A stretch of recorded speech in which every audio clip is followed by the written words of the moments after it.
Hello, I'm a retired general. Welcome to my channel.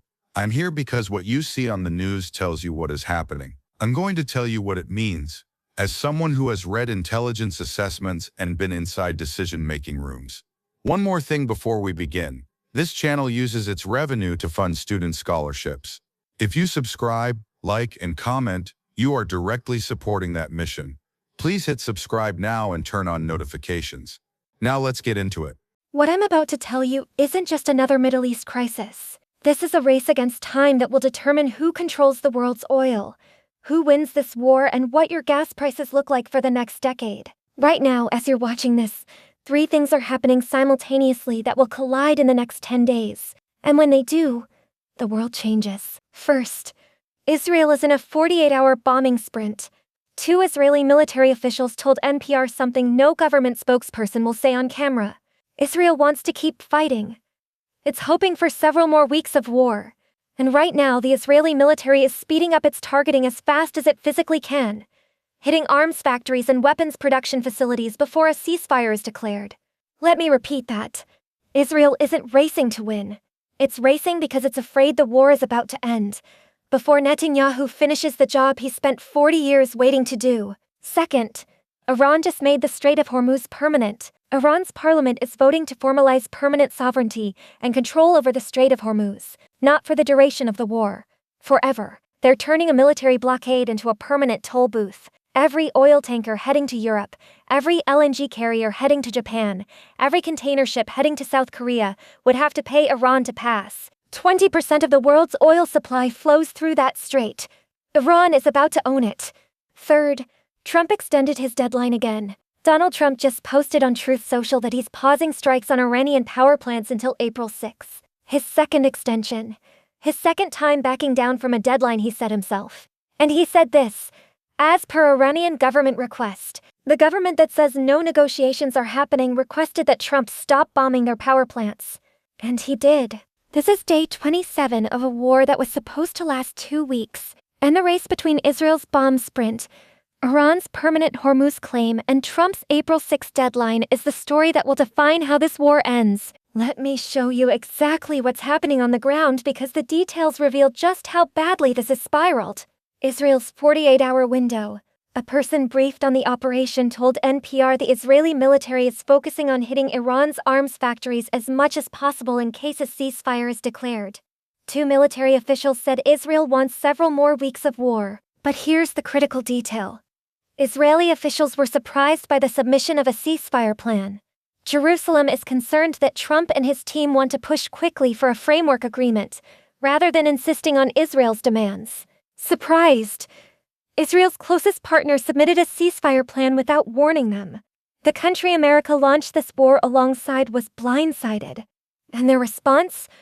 Bomb everything you can reach in the next 48 hours before Washington pulls the plug. This is the fracture that's been building since day 7, when the White House said what the hell after Israel bombed 30 Iranian fuel depots. It's now fully visible. America wants out. Israel wants more. And the next 48 hours are Israel's last window. Iran's permanent toll booth. Now let me give you the Iran-Hormuz vote, because this will affect your gas prices not just next week but potentially forever. Iranian lawmaker Mohammad Reza Risai said parliament is pursuing a plan to formally codify Iran's sovereignty, control, and oversight over the Strait of Hormuz while creating a source of revenue through the collection of fees. Read those words again. Formally codify. Collection of fees. Today, every ship that passes through the Strait of Hormuz does so under international maritime law. No country owns it. No country charges fees. Ships pass freely as a matter of international right. If Iran's parliament passes this legislation and enforces it after a ceasefire, that changes forever. Iran's foreign minister already said Iran has let India, China, Russia, and other friendly nations send ships through. But vessels linked to adversaries would not be allowed. Iran's ambassador to South Korea said South Korean ships could pass if they coordinate with Iran's authorities. Coordinate. That means every captain of every ship will need to contact the Revolutionary Guard, identify their cargo, wait for clearance, and pay. Iran is using the leverage of this war to permanently restructure how the world accesses the Persian Gulf. Trump's vanishing deadline. Here's where it gets truly bizarre. Trump has now set 3 deadlines and extended all 3. In the last 10 days, Trump claimed 15 points of agreement that Iran called maximalist. He said the deal is near, and I don't care about a deal on the same afternoon. And he extended his power plant bombing pause as per Iranian government request from a government that says it's not negotiating with him. One Iranian woman in Tehran told Reuters, "If they had truly destroyed our forces, then why are they making so many requests for negotiations?" Another resident said Trump's conflicting remarks were part of his media game. His statements cannot really be trusted. That's a civilian in Tehran describing the American president's negotiating approach. The 15-point plan nobody accepts. Here's what the U.S. 15-point plan actually contains. Dismantle Iran's nuclear facilities at Natanz, Isfahan, and Fordow. Hand over all enriched uranium. Never enrich again. End all regional proxies. Open Hormuz. In exchange for sanctions relief and help with 1 nuclear power plant. Iran's response? Call it maximalist and submit 5 counterconditions that include owning Hormuz forever and America paying reparations.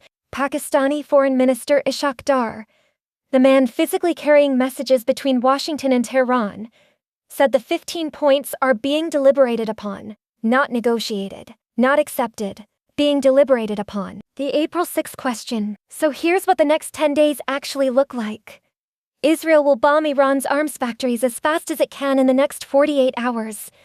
Iran's parliament will move forward on Hormuz sovereignty legislation. Pakistan will continue carrying messages that both sides call not negotiations. Trump will post about very good talks that Iran says don't exist.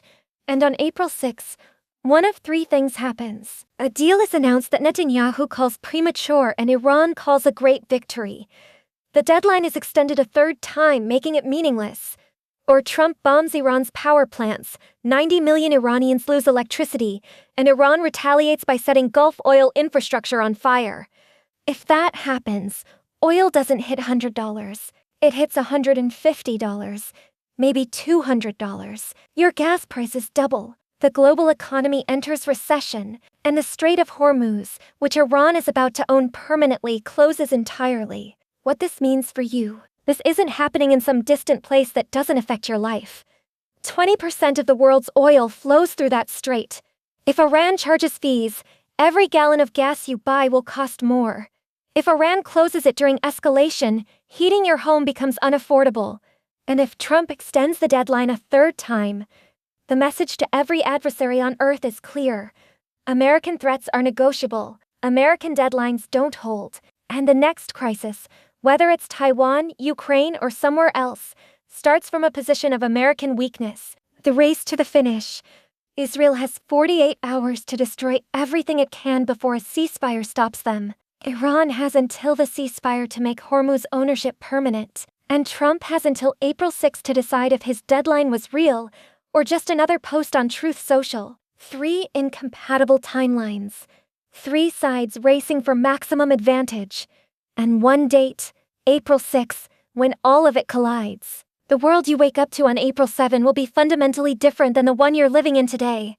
Either because a deal was reached that reshapes the Middle East, or because Trump's deadline finally meant something and the consequences are catastrophic. Subscribe and turn on notifications right now, because when April 6 arrives and we find out which scenario unfolds, you need to be here.